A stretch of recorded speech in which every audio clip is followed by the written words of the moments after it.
Bem-vindos, meus amigos, a mais um estudo do nosso canal, Estudo do Espiritismo. Hoje nós damos sequência aqui às nossas reflexões do Evangelho segundo o Espiritismo.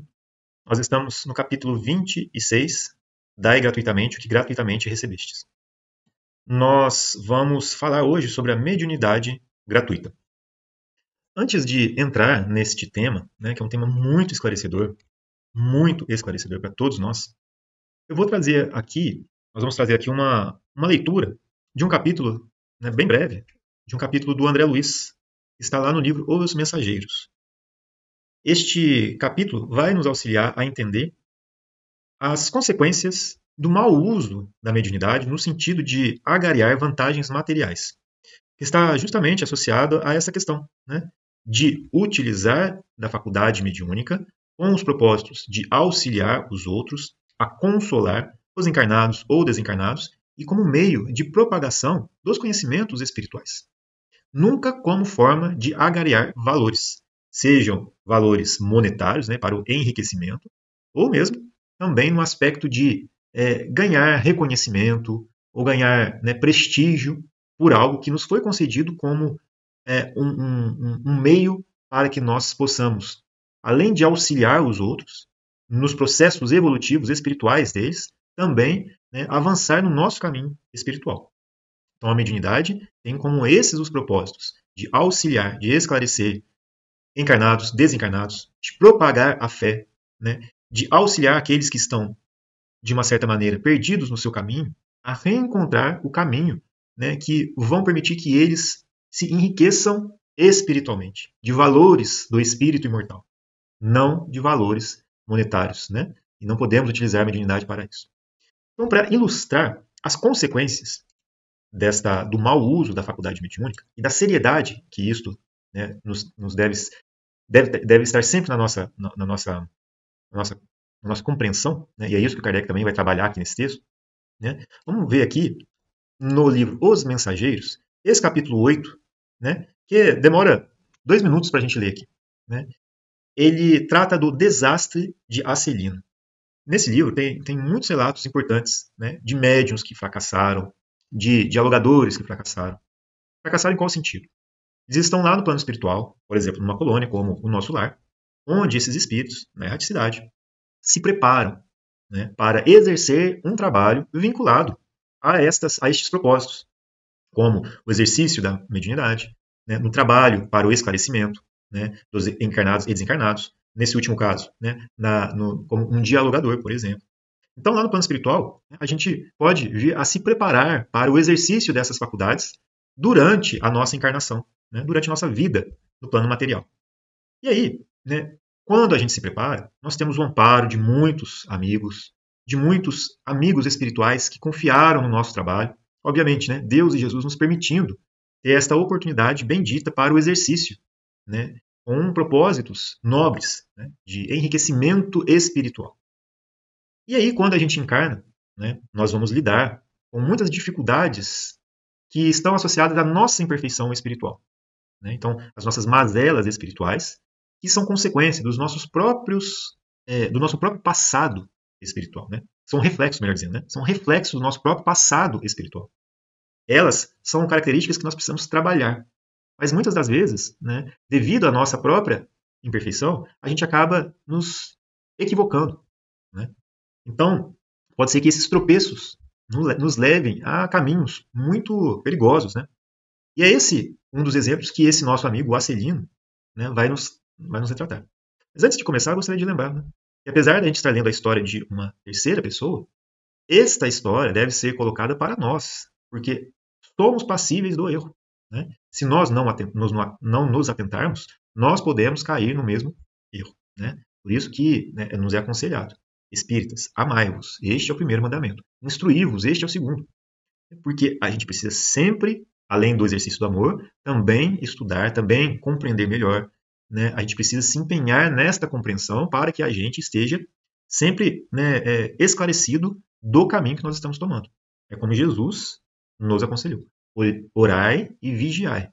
E dentro do vigiai, nós trazemos sempre essa reflexão aqui, o orai somos nós pedindo as forças, os esclarecimentos, a coragem, a confiança, a fé, a resignação. o esclarecimento, a luz, o entendimento, né? Mas chega um momento em que nós precisamos também agir. E nesta ação é que se encontra o vigiar. Que a gente pensa, né, associa que a gente precisa ficar pensando, né? Não posso pensar nisso, não posso pensar nisso. Como se fosse uma vigilância nesse aspecto.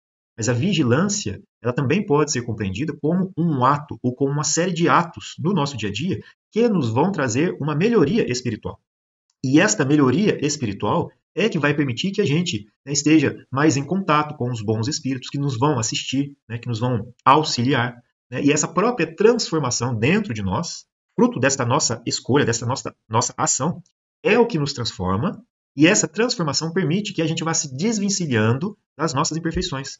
E é nesta melhoria que nós também vamos nos afastando dos maus espíritos. Né? Que são maus por ignorância, né? Por uma condição, né, egoística, orgulhosa, mas que é sempre bom a gente lembrar também, temporária. Eles também vão progredir e não estão destinados a toda a eternidade nesta condição. Depende deles, né, o reconhecimento da sua própria situação e do esforço para, né, modificarem a si mesmos.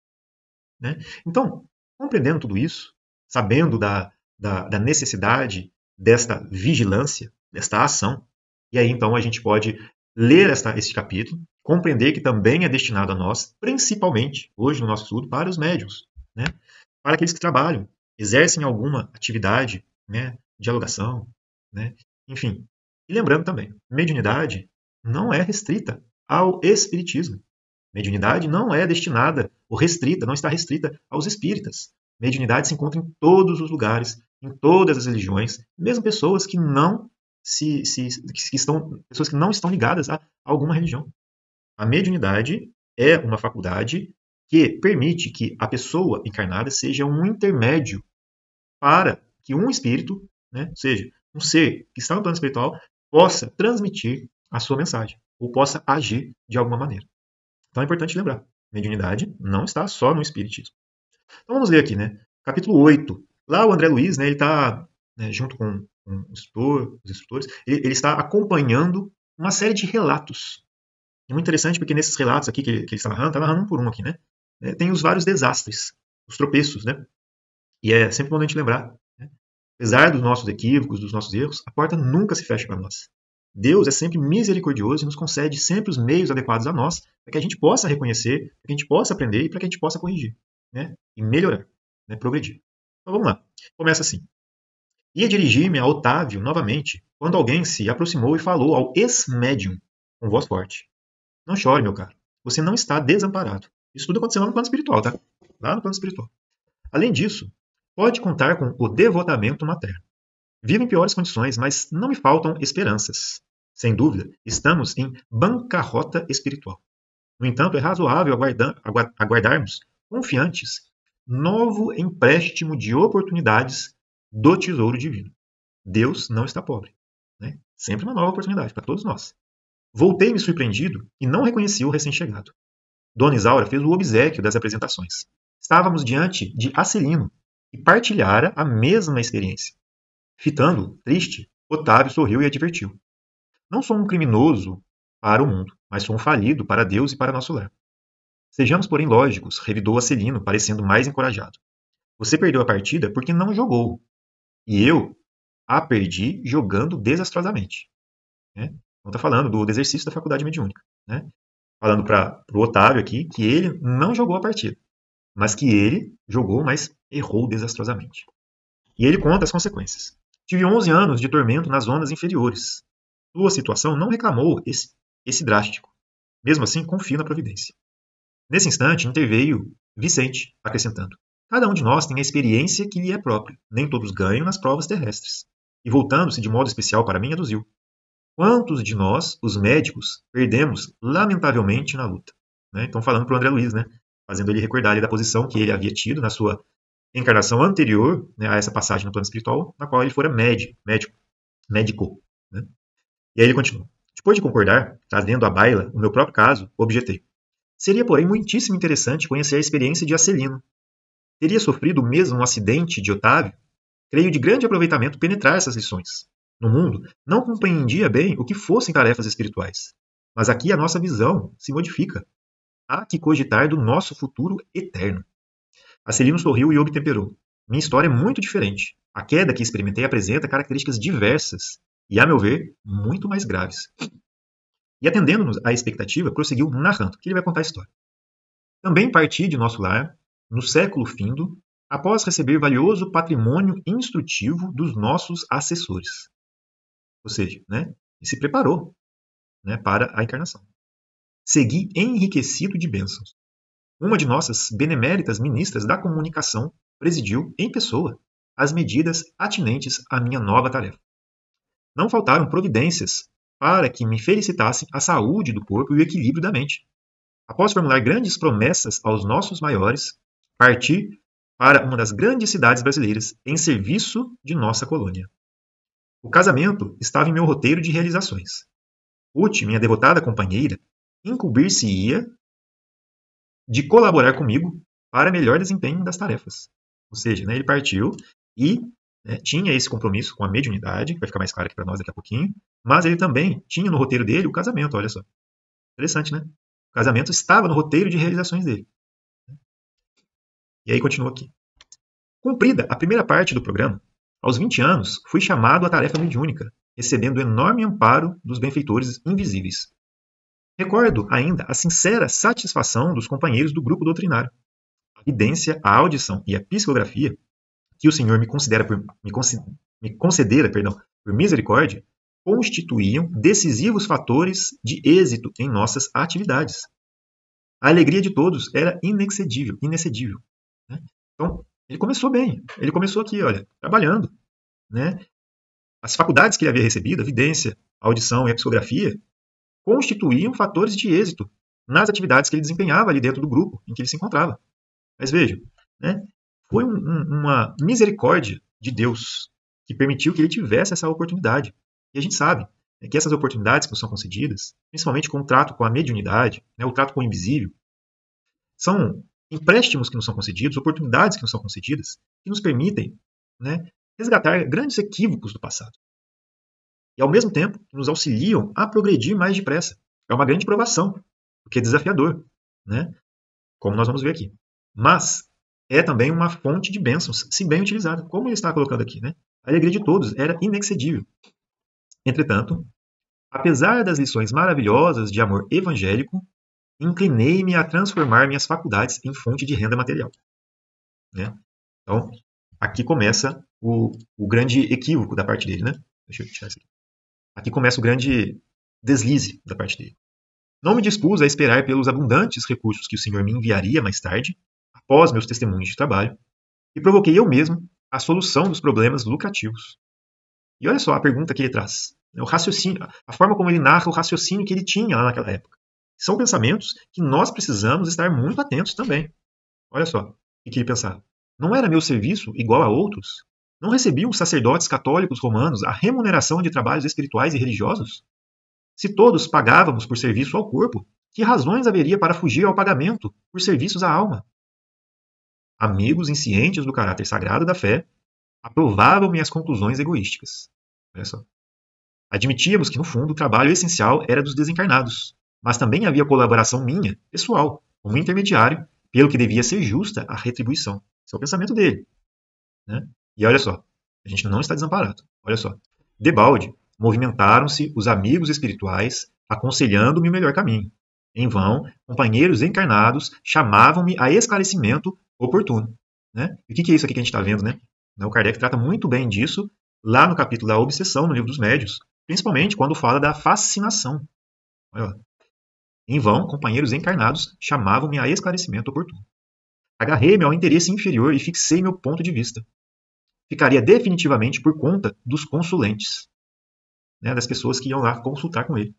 Arbitrei o preço das consultas, ou seja, ele definiu preço para a consulta, com bonificações especiais aos pobres e desvalidos da sorte. E meu consultório encheu-se de gente. Interesse enorme foi despertado entre os que desejavam melhoras físicas e soluções de negócios materiais. Grande número de famílias abastadas, ou seja, cheio, né, de recursos materiais, tomou-me por consultor habitual para todos os problemas da vida. Olha o perigo também para aqueles que vão atrás, né, que vão fazer essa consulta. Nós trabalhamos sobre esse tema, né, nos últimos capítulos, nos últimos temas desse mesmo capítulo no Evangelho segundo o Espiritismo. As lições de espiritualidade superior, a confraternização amiga, O serviço redentor do Evangelho e as preleções dos emissários divinos ficaram à distância. Não mais a escola da virtude, do amor fraternal, da edificação superior.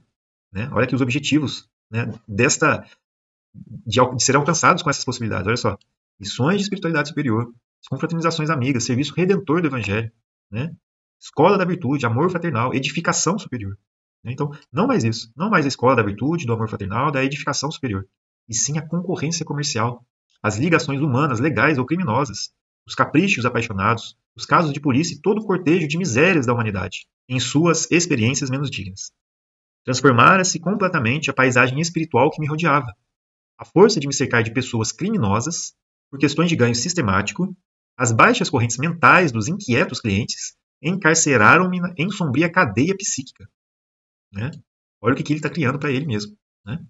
Cheguei ao crime de zombar do Evangelho de Nosso Senhor Jesus, esquecido de que os negócios delituosos dos homens de consciência viciada contam igualmente com entidades perniciosas, que se interessam por eles nos planos invisíveis. E transformei a mediunidade em fonte de palpites materiais e baixos avisos. Então, é isso que foi o grande tropeço dele, né? Ou seja, o que ele fez com a sua faculdade mediúnica durante a sua existência, né, física. Né? Como que ele utilizou daquela oportunidade. Qual que é a consequência que ele teve? Né? Como que ele chegou no plano espiritual? Isso que nós vamos ver aqui. Ó. Nesse momento, os olhos do narrador cobriram-se de súbita vermelhidão, estampando-se-lhe no fundo horror nas pupilas, como se estivesse revivendo atrozes dilacerações. Mas a morte chegou, meus amigos, e arrancou-me a fantasia, prosseguiu mais grave. Desde o instante da grande transição, a ronda escura dos consulentes criminosos que me haviam precedido no túmulo, ou seja, aqueles que haviam desencarnado antes dele, naquela encarnação, rodeou-me a reclamar palpites e orientações. Tá vendo, né? Aqueles que também foram às consultas também, né, estavam em situação, né, difícil no plano espiritual. Né? Olha, rodeou-me a reclamar palpites e orientações de natureza inferior. Né? Queriam notícias de cúmplices encarnados, de resultados comerciais, de soluções atinentes a ligações clandestinas. Imagina, você sem descanso, todo instante alguém para te solicitar esse tipo de informação. Né? E olha só ele. Gritei, chorei, implorei, mas estava algemados a eles por sinistros elos mentais, em virtude da imprevidência na defesa do meu próprio patrimônio espiritual.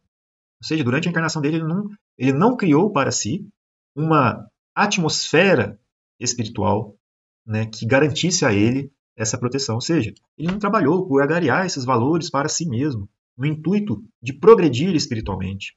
Ele agariou muitas complicações com o uso que ele fez com a mediunidade. Né?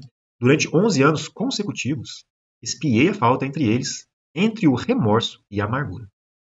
Acelino calou-se, parecendo mais comovido, em vista das lágrimas abundantes. Fundamente sensibilizado, Vicente considerou. Que é isso? Não se atormente assim. Você não cometeu assassínios, nem alimentou a intenção deliberada de espalhar o mal. A meu ver, você enganou-se também, como tantos de nós. Acelino, porém, enxugou o pranto e respondeu. Não fui homicida, nem ladrão vulgar. Não mantive o propósito íntimo de ferir ninguém, nem desrespeitei alheios lares. Mas, indo aos círculos carnais para servir as criaturas de Deus, nossos irmãos, auxiliando-os no crescimento espiritual com Jesus, apenas fiz viciados da crença religiosa e delinquentes ocultos, mutilados da fé e aleijados do pensamento. Não tenho desculpas, porque estava esclarecido. Não tenho perdão, porque não me faltou assistência divina. E depois de longa pausa, concluiu brevemente. Podem avaliar a extensão da minha culpa? Então, essa parte última é muito importante, porque aqui fala qual era o objetivo dele, olha só. Ele foi aos círculos carnais para servir as criaturas de Deus, nossos irmãos auxiliando no crescimento espiritual com Jesus. Mas o que ele fez? Fez viciados da crença religiosa e delinquentes ocultos, mutilados da fé e aleijados do pensamento. Muita responsabilidade, né? A consequência foi muito grave. Né? E, olha só, ele tinha esclarecimento, ele sabia. Então, a responsabilidade dele era ainda maior porque ele tinha conhecimento daquilo que ele estava fazendo. E ele ainda recebeu assistência divina. Né? Então, fica a dica, né, a sugestão para a leitura deste e de outros, né, relatos aqui nesse livro, que é Os Mensageiros. Né? Acho que vale muito a pena ler o livro, né, para obter esses detalhes, esses relatos, de uma maneira bem clara. Né? Então, vale a pena essa leitura. E com essa ilustração que fica muito palpável para nós, então a gente pode ir lá no Evangelho segundo o Espiritismo. Porque aqui, então, a gente já tem uma noção das consequências, nós temos a noção do que se espera com o uso da mediunidade, nós temos agora também uma ideia, uma ilustração do amparo que os médiuns recebem para o bom exercício da sua faculdade mediúnica. E a gente vê lá no relato que foi uma questão de escolha. Porque os espíritos superiores, os amigos espirituais, eles não vão impedir que a gente realize as nossas escolhas. Eles vão aconselhar, eles vão nos assistir, eles vão tentar nos esclarecer. Como foi dito lá, né? Outros amigos encarnados também vão nos aconselhar, nos vão esclarecer, nos vão advertir. Mas nós sofremos muito com, né, essas escolhas que são, né, equivocadas. Então, sempre o livre-arbítrio ali nesse caso. E aí, mais uma vez, né, a gente comentou no começo desse estudo, chama atenção para o estudo do capítulo que trata da obsessão no Livro dos Médiuns, né, que vai falar da obsessão simples, da fascinação e da subjugação. Né? Então vamos lá, vamos ler aqui o que o Kardec também nos esclarece, após essa ilustração toda. Os médiuns atuais, pois que também os apóstolos tinham mediunidade, igualmente receberam de Deus um dom gratuito, o de serem intérpretes dos espíritos para a instrução dos homens, para lhes mostrar o caminho do bem e conduzi-los à fé, não para lhes vender palavras que não lhes pertencem, a eles médiuns, visto que não são fruto de suas concepções, nem de suas pesquisas, nem de seus trabalhos pessoais. Deus quer que a luz chegue a todos. Não quer que o mais pobre fique dela privado e possa dizer: não tenho fé porque não a pude pagar. Não tive o consolo de receber os encorajamentos e os testemunhos de afeição dos que pranteio, porque sou pobre. Tal a razão porque a mediunidade não constitui privilégio e se encontra por toda parte. Fazê-la paga seria, pois, desviá-la do seu providencial objetivo. Então, a gente tem que lembrar aqui, a mediunidade é uma faculdade que o espírito vai, à medida que ele progride, né, ele vai ter cada vez mais uma expansão, né, no seu progresso espiritual. Né? À medida que ele progride espiritualmente, a sua expansão, as suas faculdades, elas se ampliam. E esse intercâmbio, mais uma vez, à medida que nós vamos progredindo espiritualmente, ele vai se tornando cada vez mais presente como uma faculdade que o espírito vai adquirindo, né, à medida que ele progride.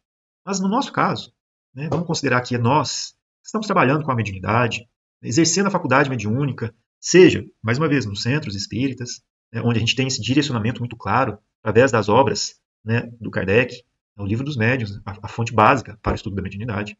Né? Mas lembrando, a mediunidade se encontra em todos os lugares. Mas aí, né, a gente tem que lembrar, na nossa condição espiritual, no nosso atual estado evolutivo, a mediunidade nos foi concedida como um empréstimo para que a gente, somos ainda, né, na sua grande maioria, espíritos muito endividados, que cometeram muitos equívocos no passado, possam utilizar dessa oportunidade que foi concedida por empréstimo, porque nós ainda não alcançamos esse estágio evolutivo em que agariamos por nós mesmos essas faculdades em tão vastas expansões. Não, para nós hoje, na sua grande maioria, espíritos, né, que fracassaram muito no passado, ela nos foi concedida como um empréstimo, para que a gente possa resgatar e progredir. Né? O uso que nós façamos dela é o que vai contar, como nós vimos no relato anterior. Né? As consequências disso tudo, do uso que nós fizermos, né, ela vai ser muito clara para nós quando nós regressarmos à pátria espiritual. E aí vai ser perguntado o que para nós? Nós mesmos, na nossa própria consciência. Porque o estado de sofrimento, né, se encontra no próprio espírito. O desequilíbrio é ele que cria para si mesmo. Como nós vimos lá, a atmosfera psíquica que ele criou para si e não permitiu que ele tivesse defesas espirituais. Né? Então, o que a gente fez com essa faculdade? Utilizamos para o bem, para o esclarecimento, para a instrução, né, dos homens com relação aos valores espirituais, para mostrar o bom caminho e conduzi-los à fé, como está sendo colocado aqui? Ou com outros objetivos que não estes que nós acabamos de citar, como, por exemplo, agariar valores materiais, né, ou receber reconhecimentos indevidos que a gente não merece. Então, essas que são as grandes questões. Além disso, né, o que ele está destacando aqui no final é que o uso, né, que se faz dela e o que se pode conseguir com o exercício da faculdade mediúnica deve servir a todos, sem distinção. Para todos aqueles que precisam. Então, se a gente considera essa questão, né, e a gente pensa, né, como que seria o uso em que a gente cobraria por esse exercício, como que um pobre ele está colocando aqui, né? Como que uma pessoa sem recursos materiais poderia ter acesso a essa faculdade redentora, esclarecedora? Então, não podemos cobrar de nenhuma maneira, porque isso tem que ser de uso, de uso para trazer benefício para todos, sem distinção. Né? Ele continua aqui. Ó. Quem conhece as condições em que os bons espíritos se comunicam, a repulsão que sentem por tudo que é de interesse egoístico, e sabe como pouca coisa se faz mister para que eles se afastem, jamais poderá admitir que os espíritos superiores estejam à disposição do primeiro que apareça e os invoque a tanto por sessão. Né? O simples bom senso repele, né, semelhante ideia. Não seria também uma profanação invocarmos por dinheiro os seres que respeitamos ou que nos são caros? Né? É fora de dúvida que se pode assim obter manifestações. Mas quem lhes pode garantir a sinceridade? Olha só. Né? É o que aconteceu lá com Marcelino. Né? Os espíritos levianos, mentirosos, brincalhões e toda a caterva dos espíritos inferiores, nada escrupulosos, sempre ocorrem, prontos a responder ao que se lhes pergunte, sem se preocuparem com a verdade. Então, muito importante de compreender isso, porque né, o intercâmbio, né, que é possível de acontecer, em que se tem o espírito comunicante, ali nós temos que compreender que se trata de um ser espiritual que também progrediu mais ou menos. Os espíritos superiores, ou seja, aqueles que mais progrediram, que são superiores a nós, eles não vão, obviamente, estar à disposição do médium para que ele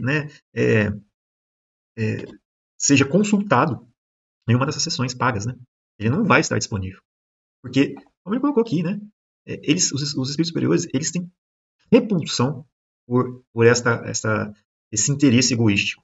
Né?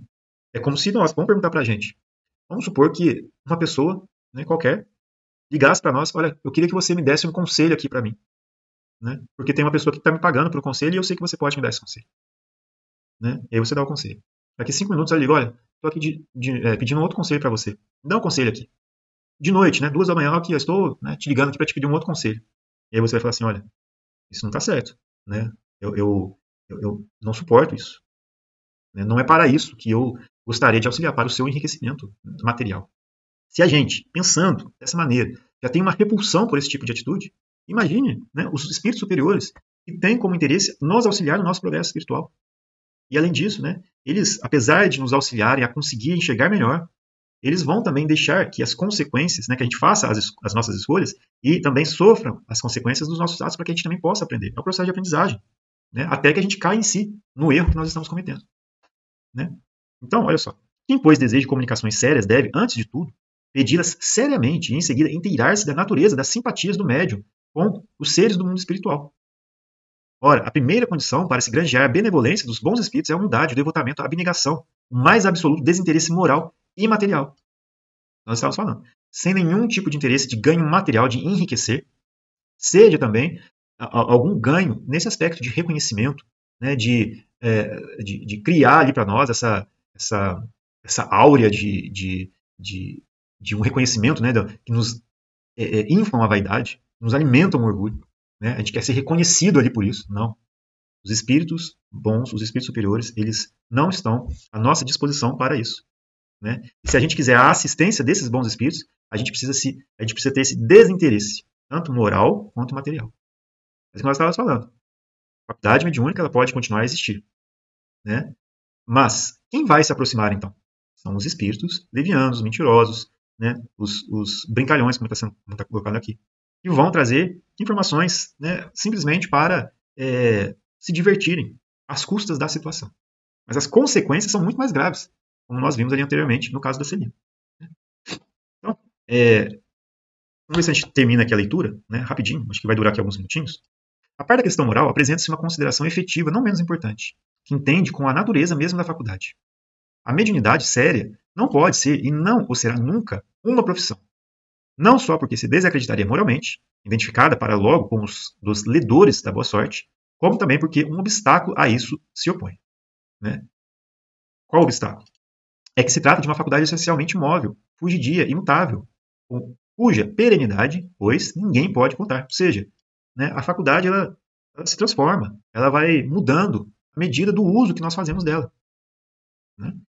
constituiria, portanto, para o explorador uma fonte absolutamente incerta de receitas, de natureza a poder faltar-lhe no momento exato em que mais necessário ele fosse. Né? Inclusive, essa faculdade ela pode, né, vamos deixar assim, vamos colocar assim, sumir, porque às vezes, né, a espiritualidade vê os erros que nós estamos caindo, cometendo, e para evitar maiores equívocos, maiores tropeços, maiores deslizes, então essa faculdade ela pode ser bloqueada, vamos colocar assim, né? Vamos de uma maneira mais simples, né? Ela pode ser bloqueada para que isso não traga mais prejuízos, mais tropeços para o médium. Né? Eu coloco assim, coisa diversa é o talento adquirido pelo estudo, pelo trabalho, que por essa razão mesmo representa uma propriedade da qual naturalmente é lícito, isto é, ao seu possuidor, tirar partido. A mediunidade, porém, não é uma arte nem um talento, pelo que não pode tornar-se uma profissão. Ela não existe sem o concurso dos espíritos. Faltando estes, já não há mediunidade. Pode substituir a aptidão, mas o seu exercício se anula. Daí vem não haver no mundo um único médium capaz de garantir a obtenção de qualquer fenômeno espírita em dado instante. Explorar alguém, a mediunidade, é, conseguintemente, dispor de uma coisa da qual não é realmente dono. Afirmar o contrário é enganar quem paga. A mais, não é de si próprio que o explorador dispõe, é do concurso dos espíritos, das almas dos mortos, que ele põe a preço de moeda. Essa ideia causa instintiva repugnância. Foi esse tráfico, degenerado e em abuso, explorado pelo charlatanismo, pela ignorância, pela credulidade e pela superstição que movimentou a proibição de Moisés. Olha só, isso se explica lá no livro do Céu e Inferno. O moderno espiritismo, compreendendo o lado sério da questão, pelo descrédito a que lançou essa exploração, elevou a mediunidade à categoria de missão. Ele aqui faz aqui, né? Veja-se, o livro dos médios, segunda parte, capítulo 28, e também o Céu e Inferno, primeira parte, capítulo 11. A mediunidade é coisa santa que deve ser praticada santamente, religiosamente. Né? No sentido aqui, que a gente deve entender, é no sentido visando o bom uso, né, das coisas espirituais, do esclarecimento espiritual, da propagação da fé, do auxílio, da consolação, né, do esclarecimento do caminho a ser tomado, não como forma de ganhar algum valor material ou moral. Se há um gênero de mediunidade que requeira essa condição de modo ainda mais absoluto, é a mediunidade curadora. O médico dá fruto dos seus estudos, feitos muitas vezes à custa de sacrifícios penosos. O magnetizador dá o seu próprio fluido, por vezes até a sua saúde. Podem pôr-lhes preço. Né? Aqui o magnetizador está colocando, mas quando está sem o concurso dos espíritos. Né? O médium curador transmite o fluido salutar dos bons espíritos. Não tem o direito de vendê-lo. Jesus e os apóstolos, ainda que pobres, nada cobraram pelas curas que operaram. Né? Então, agora esse último parágrafo aqui. Procure, pois, aquele que carece do que viver, recursos em qualquer parte, menos na mediunidade. Não lhe consagre, se assim for preciso, senão o tempo de que materialmente possa dispor. Os espíritos lhe levarão em conta o devotamento e o sacrifício, ao passo que se afastam dos que esperam fazer deles uma escada por onde subam. Então, meus amigos, esse capítulo do Evangelho segundo o Espiritismo, né, ele é muito esclarecedor com relação ao uso, né, que se faz da faculdade mediúnica. Né? Sempre bom que a gente leia, que a gente reflita, né, que a gente se advirta a si mesmo, para que, né, como nós dissemos, para que a gente não tenha nenhum ganho material, mas também para que a gente não procure esse tipo de reconhecimento, né, de envaidecimento, né, reconhecimentos indevidos. Ou seja, né, que a gente trabalhe com desinteresse moral e material. Então são advertências muito importantes para nós que Jesus já nos trouxe, né, já nos havia trazido. Dai gratuitamente o que gratuitamente recebestes. Então, meus amigos, com este estudo de hoje, a gente termina, né, o capítulo 26 do Evangelho segundo o Espiritismo. Né? Agradecemos a Deus, a Jesus, aos bons espíritos que nos auxiliam, que nos permitem, né, aprender um pouquinho, cada dia mais, a cada leitura, a cada reflexão. Estamos todos aprendendo, né? Estamos aqui refletindo sobre valores tão importantes para todos nós. Né? Todos nós aqui estamos aprendendo. E a cada dia que passa, nós vamos descobrindo novas coisas que são tão importantes para o nosso espírito. Que a gente possa perseverar nesse caminho, né, nessa busca por enriquecimento desses valores, reconhecendo que a nossa existência é passageira, mas nos exige, né, trabalho, esforço, dedicação, coragem, fé, né, força de vontade. Que os bons espíritos nos auxiliem, né, nas nossas boas escolhas, para que a gente possa exercer as nossas escolhas de uma maneira que nos vai auxiliar. E que essas nossas escolhas também reflitam, né, em ações para o auxílio também dos demais. Bom, meus amigos, que a paz do nosso Senhor Jesus Cristo esteja com todos nós, que Deus nos ampare, que Deus nos abençoe, fiquem com Deus e até o nosso próximo estudo.